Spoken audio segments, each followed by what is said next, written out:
Hi, it's Mr. Anderson, and in this podcast, I'm going to talk about the muscular system. When I was growing up, one of my favorite books to read was the Guinness Book of World Records, and one of the reasons I like that is this guy was in there, Paul Anderson, which is my name. He was the world's strongest man back in the 1950s. That's changed quite a bit. Powerlifters now I think the record for bench press is somewhere over 1,000 pounds, which is just ridiculous. But that's not all the muscles there are. There are also what we call slow twitch muscles. And so even though some people may be really explosive and very fast, there are other people who have a huge amount of endurance. So this is the world record holder in the mile, which is like 3:43. Hickam El Garouche. And so that's another type of muscle, and that's really showing amazing aerobic respiration. But basically, your muscular system is made up of three types of muscles. We have skeletal, or sometimes we refer to those as striated muscle.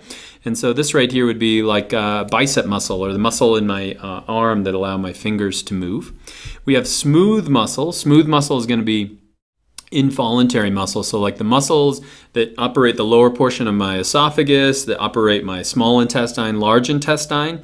They have a different structure and they work a little bit differently, but they're involuntary. I don't have to think about it. And then something kind of a combination between the two is the cardiac muscle. It looks striated, but cardiac muscle is only going to be found in the heart, and so it has these nice little intercalated discs which allow the transmission of electrical signals kind of to wash over them, and that's how a heart is able to contract.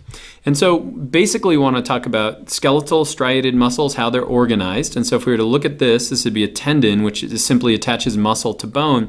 But basically we have a muscle, which is a muscle fiber, but those are fibers within fibers. But we eventually get to what's called a sarcomere. A sarcomere is going to be one unit of a muscle.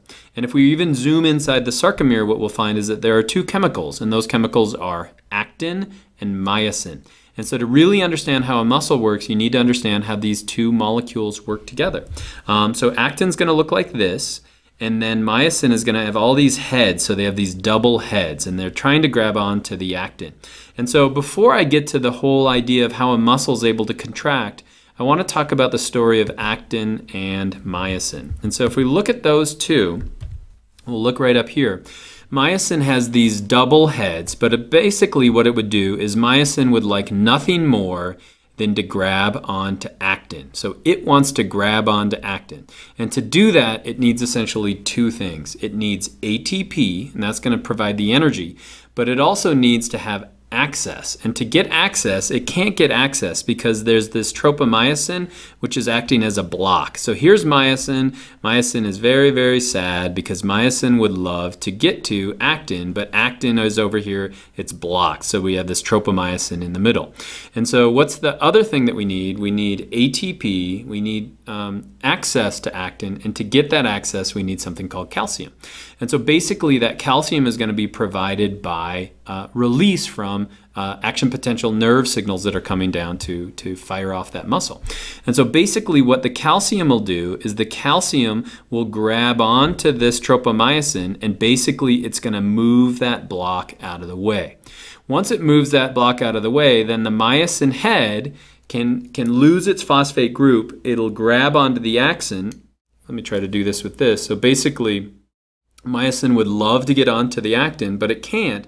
But once calcium's there, then it can get through that block. It will let go of a phosphate, and as it does that, it will creep along the actin. So as long as we have ATP present, and as long as we have calcium present, the myosin is simply going to slide that actin past it. And there's not only one myosin head, there's numbers of heads that are all doing this. And so basically this actin is sliding past the myosin. And as it does that, that's contracting the muscle.